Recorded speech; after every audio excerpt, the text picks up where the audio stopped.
So these two men, born in two different bodies, are in two different, very different situations. So, to place judgment on them, this is not what Christ taught us to do. President Nelson, what did Christ teach us to do? I think we know Christ was correct. Again, he always is. He said, "Judge not, lest you be judged." But what did Christ teach us to do? He taught us to love one another. That was his message, the great commandment, to love him and to love one another. When you're placing harmful judgment and you're giving no place of community for the people in that, no place of dignity for the LGBT community within the church, no place of respect, you're harming them, you're damaging their connectiveness, and you're damaging their sense of worth. You, President Nelson, are contributing to teen suicides of members in the church. You know that. You can do better, President Nelson. You can do much better by changing policy, by offering a new perspective on this community that some people don't choose these things. Some people pray these things away, try to, and when it doesn't work, they lose their faith in God too. This isn't good. President Nelson, you know there's an old saying, that sometimes the medicine is worse than the illness itself. You know what I'm saying? And I think right now the policy you're pursuing for that community in the church, at least you've adopted from those who preceded you. You might just be following the lead on this one, but a prophet is supposed to make changes as a greater knowledge comes to us. Did you know the greater knowledge is coming is a whole lot of these young men, they were born with same-sex attraction and women, and they go and to marry the opposite sex, and it's a loveless marriage, not in the intimate way that a man and a wife should love each other, or a wife should love her husband. She doesn't have that attraction, and the father doesn't have attraction for the mother. So, because you've pressed a man into that, or a female or woman into a life that doesn't fit the body they were born into, what happens is now they have another person that's going to be victimized by your policy, and that's going to be the spouse of that person that you coerced to marry into a life that didn't fit their body. I think of Ed Smart as one example. He went on a lifetime to he raised a family, he had kids, but ultimately it didn't fulfill the Latter-day Saint ideal because he ended up divorcing his wife. Is that the ideal, President Nelson, to press people into lives that result in divorce, a damaged connectiveness?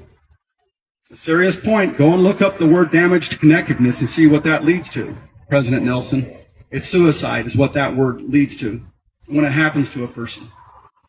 Also, these couples that are forced into a lifetime, these people, they have children as well.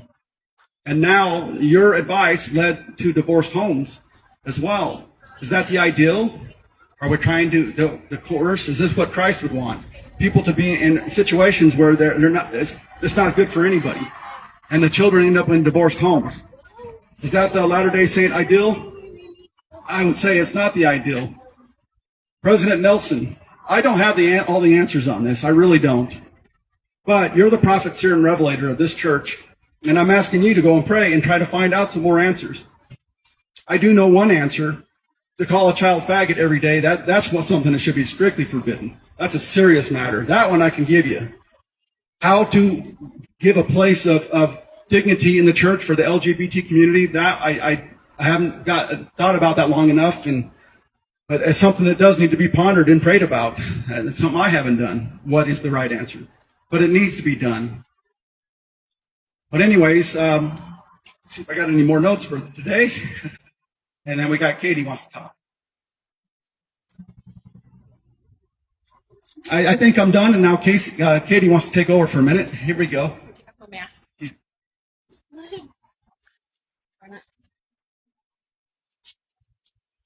Good morning. It's day 2. As Brian said, the issue today that we're talking about in our conversation is LGBTQ harm. And again, I'm going to speak from a survivor's perspective. I myself am not LGBTQ oriented. I'm straight, but I have many family members who are LGBTQIA.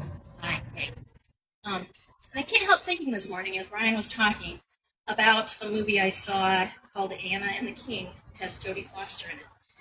And she noticed in this film there was a lady named Timtuk, I think, and she was in love with a Buddhist monk, but the king had chosen her as one of his concubines. And Anna, being from a foreign country, begged for this slave's life. And because of her public display begging the king was forced to act tough and behead the couple when he wanted to show mercy, but because somebody outside of the monarchy did this, he had to kill them to save face, because if he didn't, he'd lose esteem in the eyes, he thought, of his kingdom and his peers. Please, don't do that. I mean, it does apply. If somebody up there wants to give a talk about this, and because we're out here, you're not going to, and you're going to wait another 6 months to a year until it looks like it wasn't our idea, that the grassroots had nothing to do with the revelation. The sin be upon your heads. You know something, Katie? They are going to do that. We all know it, because their pride is too. It's sad. And I wish it wasn't like that. But from what you've shown us in the past, President Nelson, people can change. I've made a lot of mistakes and been wrong all kinds of times in my life. So you can change. We're supposed to be a progressing, evolving as new knowledge comes into our understanding. We have limited understanding. As you gain the new understanding, then you, as the prophet, seer, and revelator, are to act upon that greater knowledge and make changes. There is a lot of greater knowledge on the LGBT issue, but sadly, because we're out here, you're going to wait 6 months to a year, and that really, what does that say, President Nelson? Just because somebody else had suggested the idea first, that you're not going to act on it? President Nelson, your job is to work it out in your mind, as we spoke of yesterday. The scriptures say that you're supposed to go and find work all the information you can on it, and then work it out in your mind, and then you're supposed to come up with the truth and the revelation.